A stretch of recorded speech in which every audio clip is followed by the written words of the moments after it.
중국 경제가 좋지 않아서 마트에서 세일이라도 하게 되면 남이 담아놓은 상품까지 가지고 가려고 싸움이 납니다. 최근 중국의 경제가 얼마나 좋지 않은지는 국내 언론은 물론 외신에서도 충분히 보고 들으셨을 겁니다. 하지만 중국 언론에서는 이러한 소식들이 모두 가짜뉴스라며 맞서고 있는데요. 그렇지만 손바닥으로 하늘을 가릴 수 없는 법, 현재 중국의 경제 상황은 기괴할 정도로 무너지고 있습니다. 正月16了，你看路上没几个人呢，人都去哪里了？看今年的深圳也是奇怪哦，出门在外人都没有几个，而且店面都是关门的。深圳的人都哪去了？给你们看一下东莞的现状，一个人都没有，整个城都被我独霸了。现在整个东莞都是我的，是我的了。哎呀，今天那个生意看一下嘛，我真不知道能卖个啥，这么冷清的生意呀。他家没得生意，哎，他家也没生意，还有他家也没生意。 오죽하면 중국 경제가 좋지 않다는 이야기를 중국 내부에 게시하거나 알리면 처벌하겠다는 이야기에도 중국인들은 중국의 현 상황을 온라인에 알리고 있습니다. 이렇듯 아무리 가리려고 해봐야 문제점은 이곳저곳에서 발생하고 있습니다. 我老了，50几了。50几岁你还出来工作吗？我们是农村人，没有退休工资啊。到你退休年龄的话，你会有退休工资吗？一个月有180块钱。那你还能存钱吗？存得下来吗？存得到1800块钱。 특히 중국 경제의 한 축이라고 알려진 전기차 생산 기업 테슬라에서는 중국 사업에 제동을 걸었습니다. 중국에 건설하기로 했던 두 번째 기가 팩토리를 중국이 아닌 태국에 건설하려는 움직임을 보이고 있습니다. 이에 중국인들은 미국과 유럽연합이 중국을 경제적으로 압박하려고 한다는 주장을 하고 있습니다. 하지만 자본주의적으로 보면 테슬라가 중국의 생산기지를 확장하게 될 경우 중국 정부에 의해 또 어떤 방해를 받게 될지 모르기 때문이라고 판단한 것입니다. 실제로 대한민국의 수많은 기업이 중국 정부의 변심으로 생산시설은 물론 판매 기반까지 그대로 포기하고 철수한 선례가 있기 때문입니다. 거기다가 중국 정부가 시행하고 있는 방간처법은 기업 입장에서는 정말로 위험한 제도이기도 하죠. 문제는 해외 투자가 이루어지지 않는다는 건 이미 오래전부터 예견되어 온 결과입니다. 그로 인해 중국의 내수 경제가 이렇게까지 망가질 거라고 중국 서민들은 전혀 예상하지 못했을 겁니다. 특히 육체 노동을 하지 못하는 젊은 여자들은 길거리에서 구걸하고 있습니다. 노인들이 구걸하던 과거와는 다르게 현재는 젊은 여자들이 길거리에서 구걸하는 것입니다. 最近我在大街上经常可以看到这些身穿着像学生的女生拿着一张纸蹲在路边乞讨，纸上写的内容大概是需要一些钱搭车或者吃饭。针对这个现象，我们特意去网上搜了一下，竟然发现全国各地都会有类似的事情发生，所以我就真的很好奇他们真实的目的是怎么样的。于是我就打算过去问一下他是不是真的需要帮助。你是怎么了吗？帮我一下吧，没钱吃饭，没钱回家。你外地的？对啊，我住番禺。我在番禺。这个女生和我说，她是外地过来的，在广州找工作的时候手机掉了，而且身上没有现金，要我转6块钱给她搭公交回家。在我问到她没有手机，我怎么给她转款的时候，她就翻转了地面上的纸，拿出了一个收款码出来。当我问到她没有手机，就算我转款给她，她也没有办法搭公交的时候，她就和我说，你只需要转钱就可以了。 이 남자는 여자가 보여준 QR코드로 버스비를 이체해줬습니다. 그리고 그게 실수였다는 사실을 깨닫는 데는 오랜 시간이 걸리지 않았습니다.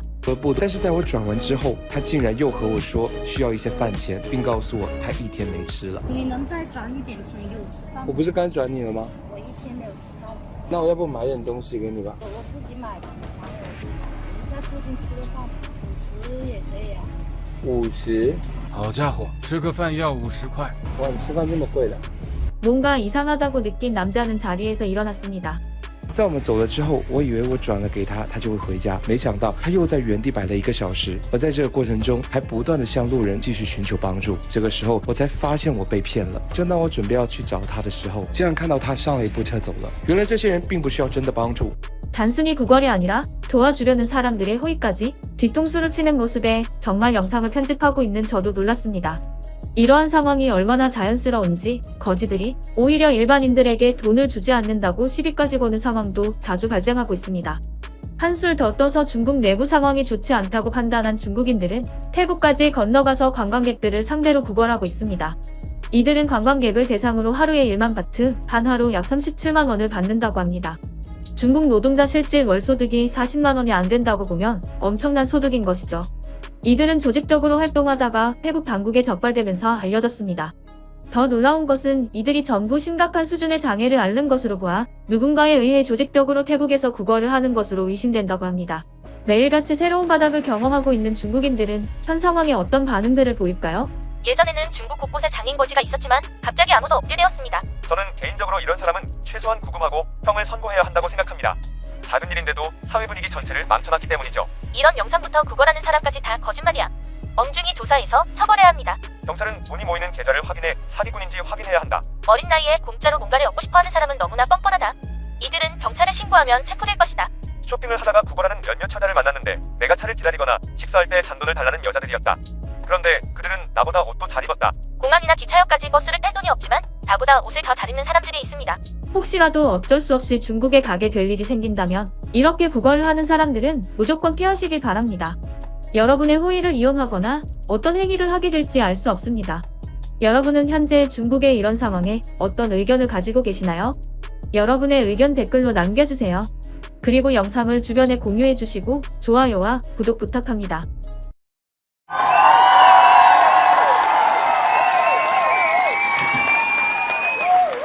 아시아 국가의 이혼 남녀들이 명절 때마다 친척들에게 듣게 되는 말이 있습니다. 결혼 언제 할 거니? 만나는 사람 있니? 서양과 비교하면 자녀에 더 많은 관심을 두는 아시아 국가에서는 쉽게 볼 수 있는 장면입니다. 하지만 중국의 경우는 이러한 것이 심각할 정도로 강합니다. 실제로 몇몇 시골에서는 남자친구 없이 고향을 방문하는 딸을 집에 들어오지도 못하게 하는 집안도 있을 정도입니다.